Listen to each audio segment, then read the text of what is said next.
To the aftermath of back-to-back major hurricanes. Some residents of Florida hit hard by Milton remain flooded and without power, as officials say FEMA is getting threats over its response to Helene in North Carolina.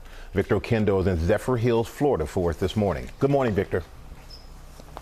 Good morning, Michael. They are still underwater here. More on that in a moment. But in the wake of those threats and all that misinformation, FEMA employees will now be assisted by North Carolina's Department of Public Safety and law enforcement to ensure their safety and security. This morning, FEMA resuming operations in North Carolina after threats of violence led the agency to briefly pause relief efforts. 44-year-old William Parsons, now out on bail, arrested Saturday for allegedly making threatening comments aimed at FEMA workers while in a gas station, where authorities say he was armed with an assault rifle and handgun. The worst part of it is that the disaster survivors are really being hurt by this.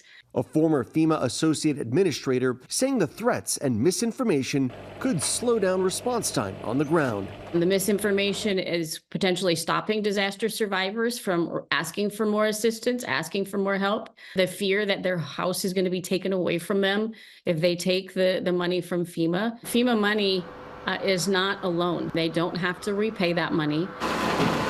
The Southeast in recovery mode after major back-to-back hurricanes. Florida hit hard by both Helene and Milton.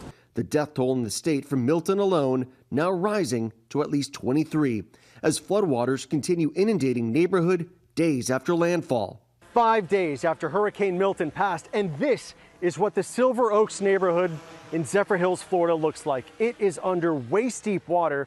Residents here tell me that about 50 homes have been impacted, and this water hasn't receded at all. Families salvaging what they can by boat. Nick Burgess has lived here for over 30 years and says he's never seen anything like it. Realistically, what can they do? Just pump it out? The problem is there's pumps in place. There's nowhere to pump it to right now, is what we're hearing. They just can't get the pumps going because there's flooding everywhere. This water just has not moved. You should be looking down a street that leads right up to a golf course. All of it inundated for nearly a week now, and residents tell me they don't know how or when this will clear up. George? What a situation. Okay, Victor.